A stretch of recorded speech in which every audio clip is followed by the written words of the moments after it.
ليش بنحب وبنحترم السودان وليش لازم تحب وتحترم السودان؟ بعد هذا الفيديو المعلومات اللي بهذا الفيديو كلها من راسي، لاني رحت وزرت السودان وبعرف شو هي السودان، ولاني بحبها علميا وعمليا ونفسيا ومعنويا. واذا في شيء ما ذكرته بالفيديو اتمنى انكم تذكروه بالتعليقات حتى كلنا نحب السودان الجميل. 5 معلومات رح احكي لك اياها عن السودان، لازم بعد هاي المعلومات تحب السودان. المعلومة الاولى، سلة غذاء الوطن العربي. يا جماعة السودان فيها خير مستحيل تشوفوه بأي بلد تانية، إنتاج زراعي متنوع بشكل رهيب جدا، ثروة حيوانية ضخمة، كل هذا موجود بالبلد، ولكن للأسف ما في مستثمر، وشعبها نفسه بلاقي صعوبة بالوصول لهي الثروات. المعلومة الثانية، الشعب لطيف جدا، مستحيل تلاقي حدا بلطف السودانيين، ومستحيل تشوف أي لئيم فيهم، لأنهم شعب والله لطيف جدا جدا بشكل مستحيل تتخيله أصلا، وشعب مضياف ومحترم ويحترم. المعلومة الثالثة، جلسات النيل غير. المنشية وشارع النيل والأماكن الحلوة بالخرطوم فعلا حلوة وتستحق الزيارة. هي غير المتاحف والتاريخ العريقي اللي موجود بالسودان. يا جماعة حتى بالسودان في أهرامات. وهي غير محمية الدندار،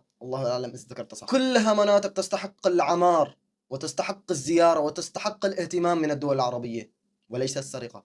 المعلومة الرابعة، النيل من أنهر الجنة. يا جماعة النيل نهر من أنهر الجنة، وكلنا بنعرف هذا الشيء، ولازم نحبه لأنه من الجنة. وفعلا النيل جميل جدا، سبحان الله فيه هيبة مستحيل تشوفها بأي نهر ثاني. المعلومة الخامسة، لازم نحب السودان وأهل السودان لأنها بلد مظلومة، مظلومة إعلاميا ومظلومة تاريخيا ومظلومة دائما وأبدا، وتسرق بشكل مستمر وعلى مدى عصور ومئات السنين. ولا أقول إلا ما يرضي الله، وربي يحفظ السودان وشعب السودان، والسلام على من أتى بالإسلام.